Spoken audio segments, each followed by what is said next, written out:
কথা না বললে রাগ তো হয়ে যায় মাঝে মাঝে। সেদিনও তোমার চোখে সেই রাগের ঝিলিকটা দেখেছিলাম। আমি চুপ করেছিলাম, কারণ আমি জানি তোমার রাগও এক ধরনের ভালোবাসা। তুমি একটু উঁচু গলায় বললে, থাক, আজ কথা বলতে ইচ্ছে করছে না।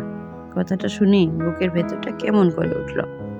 হাজার শব্দ জমেছিল মুখে, কিন্তু তোমার নীরবতার সামনে সব শব্দ হার মানল।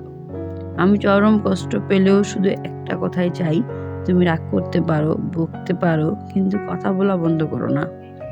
তোমার নীরবতা আমার ভীষণ ভয় করে, কারণ তোমাকে হারানোর ভয়টা ওখানেই লুকিয়ে থাকে। রাতে ঘুম আসছিল না, ভেবেছিলাম তোমাকে ছাড়া কি কোনোদিন থাকতে পারবো। উত্তরটা খুব সোজা, না, পারবো না, এক বিন্দুও না। সকাল হলেই তোমার একটা হাই, একটা ছোট্ট মেসেজ আর একটু হাসি ফিরিয়ে দেয় আমার মুখে।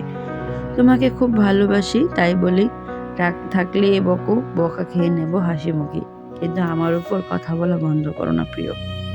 তোমার কণ্ঠটাই আমার শান্তির জায়গা।